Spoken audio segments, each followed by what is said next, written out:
Hey everybody, it's Katie from Bobby Hair Studio. Welcome back to another tutorial on how to bleach roots. This time, today we're going through more of a really dark natural root. This is like a level 3-4. It's very coarse, very curly, frizzy hair, and this tends to be a challenge for a lot of new stylists. So I did want to make a tutorial on how I do this client. Her name is Jessica, and she's amazing. If you are new to my channel, go check out my other videos. I post a lot of tutorials on how to do hair for new stylists, and some even seasoned stylists have been messaging me telling me how helpful they find my videos. I love reading all your comments, guys. Thank you so much. I really appreciate it, and it really means a lot to me when you send me positivity.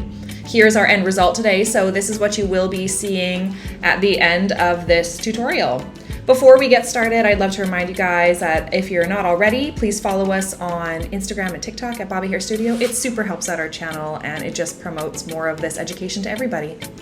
So let's get started with my Lightener formula. As you guys know, I absolutely love Schwarzkopf Blonde Me. It's what I've been using for years for my bleach outs.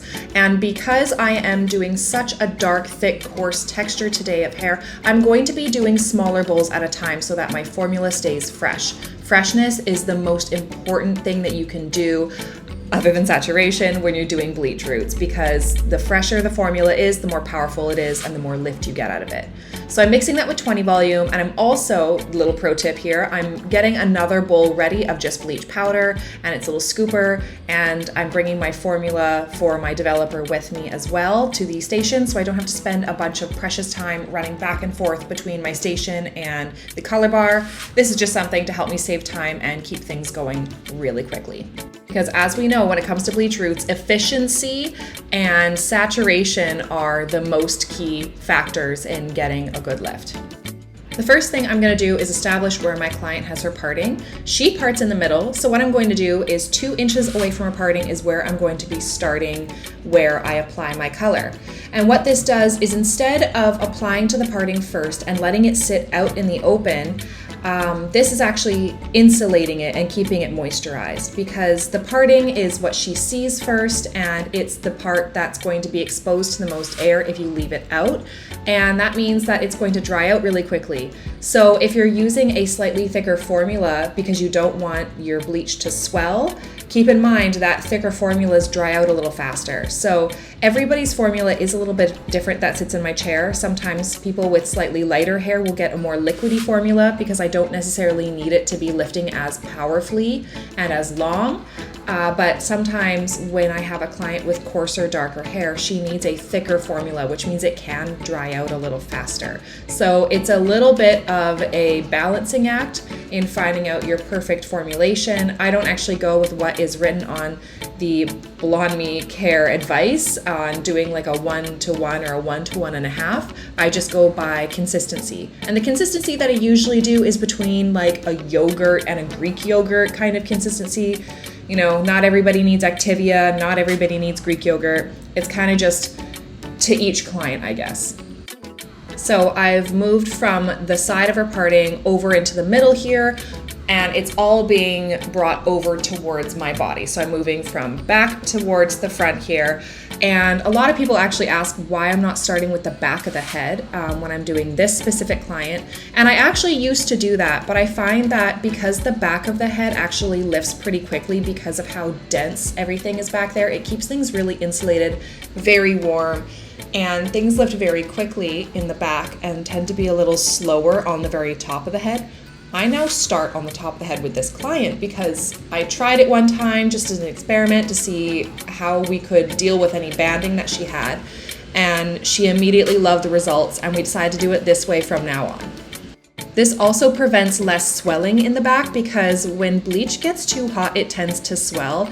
And if it's in the back where there's the most heat and it's on for the longest, you have a way higher risk of getting a lot of swelling in the back. So this is actually a method that I do prefer doing on some darker hair clients. I recommend you try it out if you haven't before. See if it makes any difference for your turnout. So once we basically have this top area done, we will be moving on to the sides. And the reason why we do the sides is because there's less hair there per square inch. And so they have a little bit more like ventilation almost than the back does. So it can dry out faster. And you can also get really bad banding in the sides where there's like the baby hairs just above the ear. The hair isn't super dense there, so it does tend to cool off and air out quickly. So that's another place that we're going to be coating on next. I also love using this teeny tiny brush. As you can see, I'm actually applying very quickly with it, even though this is a sped up video because you guys don't want to watch an hour of me applying color. I do find it actually is quicker and a little bit more accurate than using a wider brush for applying things like those around the baby hairs, around any little corners around the bottom of the ear, as you're going to see in a moment. Also, what you'll be noticing is that I am applying bleach on top and underneath of each section because saturation is so important. If you only apply to the top or only apply to the bottom, you're going to miss pieces even if it looks saturated. And as always, keeping your bowls as fresh as possible by using only a half scoop or a quarter scoop at a time is going to make sure that you have the full power of your lightener when you're applying it, because once you mix bleach together with developer, it starts developing in the bowl whether or not it's touching hair. So it is very important to get all of that whole timer right onto the hair. So the smaller the bowls are, the more likely you are to get a more even lift, and a better result with the hair, less banding, less orange colors. And so fresh bowls and saturation are my two biggest takeaways from today's appointment that you should learn. Something that oftentimes gets a lot of new stylists when it comes to bleach roots is taking off the lightener too soon, because it's really scary putting lightener 1/4 of an inch onto the scalp and having the potential of snapping off all of your client's hair. Now, I don't recommend you start doing any kind of bleach root services until you're entirely ready mentally for it, because it's very stressful. It takes a long time to master, and I'm still learning things too as I'm working with each client. It's a very specialized service. I have to treat each client and their hair needs differently.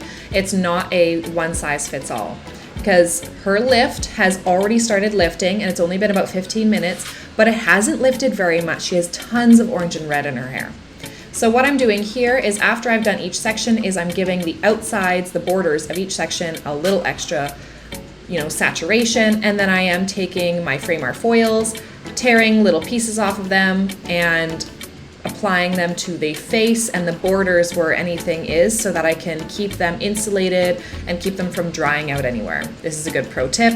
You can also use a bag or any kind of plastic wrap stuff. I do prefer to use a foil though. They're easy to just slap on and off and they don't make a mess. Now that I've done both sides, I am moving on to the back, and I'm starting at the top of the head because I want that to have a lot of time to process, and I'm going to be flipping up the little individual pieces of her hair on top to keep it well insulated and well protected so that it doesn't dry out. This whole back section is going to be one gigantic section, so I can move as efficiently and quickly and evenly as possible, so I don't have one side more processed than the other. As for the lift, when do you know you're ready to rinse out the hair? Honestly, I find that when you find that the hair looks ready, the rule of thumb is wait another 5 to 10 minutes. I know that it can be very scary to wait for these very orange roots to lift, and maybe you're thinking, oh, we're gonna get some breakage, or it looks like it's ready, so you're just gonna wash the whole thing out. If you didn't check everywhere and make sure everything is 100% ready, you're gonna get banding. And it's this crazy situation where, once you rinse off the lightener, everything's way more dramatic and orange than you think it would be. Even if you're thinking, oh, like this little piece behind the ear has a tiny bit of yellow in it, but I'm sure I can just tone it out. Nah, once you rinse it off, it's gonna be orange, and the toner's not gonna cover it, but it's gonna tone everything else, so it's gonna make it stand out even more. And that's how banding occurs, is that even if you leave on your lightener for 5, maybe 10 minutes too little, you're going to have banding that you're gonna have to fix later. And you can see there's a little bit of banding in her hair here, and I actually do prefer to have the banding underneath, because if that is the case, I can just go in and fix that later. When I'm about halfway down or near the occipital bone, I do like to do the perimeter of the hair and then fill in that area last, because this little perimeter area likes to dry out really quickly and almost like push the lightener away from the scalp. If you've ever noticed that sometimes your client's thicker, coarser hair pushes the color away, keep that in mind. So I did cover in all of the perimeter before finishing this middle section, and I find that also helps with any kind of banding situations. Now what I'm doing for the banding that she currently has underneath of here is I'm applying our regular formula, 20 volume and Blonde Me, to just her root. And then when we're almost done, when we're like 15-20 minutes away from being finished, I'm going to slap some more onto that banded area just underneath. This is the only area with banding, and I would prefer for it to be underneath because no one's gonna see that. Even if she puts her hair up, it's on the inside little corner of her head. It's the last area that was being done, and it's unfortunate that banding can happen, but if it's gonna happen anywhere, have it happen where she's not gonna see it and no one else will either. And of course, once I'm done applying her bleach roots, I'm going to be covering any exposed areas with some foil slices, just putting them on there to keep her insulated. I'm going to leave her about 45 minutes and check on her every 5 to 10 after that to see how well she's doing. And I make sure I check everywhere. Because if you don't check everywhere, there's going to be one of those sections that you thought was done and it's not done because you didn't check it. Here is an example of her hair not being lifted quite enough. This looks like it's done, but it's not done. Because if you've been doing dark hair for long enough, you'll see that that tiny bit of warmth right there is going to show up as a really hard yellow line. So I'm pulling some of it away with my end of my comb, and I can see right there it's still not done. It's close, but it's not close enough to tone out. And then here's the back. The top of it's processing nicely, but the underneath still has quite a bit of orange. So that's actually when I'm going to be applying some lightener onto the band because the roots have lifted to the same color as the band. Here are the sides, and they're looking very close to being done, but still not quite there. Again, the rule of thumb is if it looks perfect, leave it on for another 5 to 10 minutes because it needs that tiny little bit more. Now we're going to check her parting, and her parting isn't as light as that little piece underneath that I had started with. And you can see here there's still some banding. Imagine I had washed that off, because once you wash it off, you can't really apply bleach on it again. It's super going to hurt your client's scalp, and it's kind of like you have to get it perfect on the first try. That's why bleach roots can be a little intimidating. So we're going to leave this for a little longer till it's ready. This is what a good even bleach root looks like when it's rinsed out. She has a perfect inside of the banana yellow. There's no splotches. The whole thing looks fantastic. Now we're going to be washing her with a bit of a pre-toner. We're going to be using the Fanola No Orange shampoo. I like that for somebody with a naturally darker hair color. Also, be very careful about what kind of blue shampoos you're putting on a platinum blonde. This is the only blue shampoo I would actually trust on putting on a blonde. Most other blue shampoos I would only use on brunettes or someone with like copper and orange colors. This one's meant for blondes. I let it tone her for about 5 minutes and she's already got way less warmth in there. So now we're gonna do our actual toner once I've rinsed her out and put in a little bit of a mask. And I already have my wish. I'm already gonna discuss my one wish with you guys right now because my wish is a pretty obvious one. I used the wrong toner on my client today. And it's fine because all I had to do was wash her once because it's actually a paler toner than the one we usually do. This is the toner that I used to do on her all the time and I just wasn't thinking. I formulated the lighter version of her color and it just doesn't cover enough. So this is right here where she tells me this isn't the right toner and I'm like, what?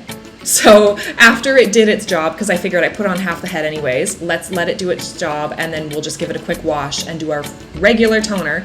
This is the color that came out afterwards. She's got a gorgeous platinum blonde. It's very soft and pretty.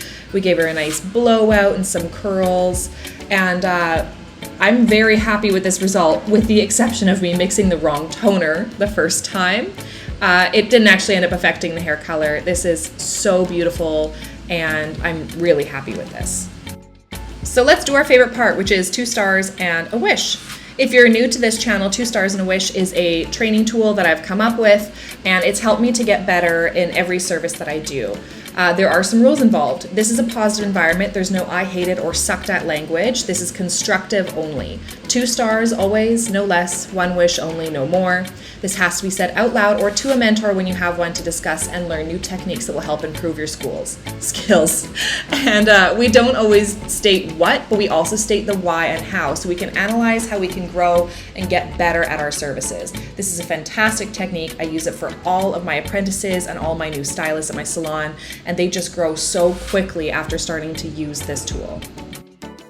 We're gonna start with my first stars. My first star is I'm really happy with her overall results. She ended up getting a really even result in all of her roots all over. She lifted to a perfect level 10 and her color is looking absolutely fabulous. It blended so well with the rest of her hair. My wish, we already discussed. I mixed the wrong toner the first time, but after giving it a quick wash and putting on my second toner, our usual one, the one we had switched over to a couple months ago, we got the exact color we wanted and it blended beautifully.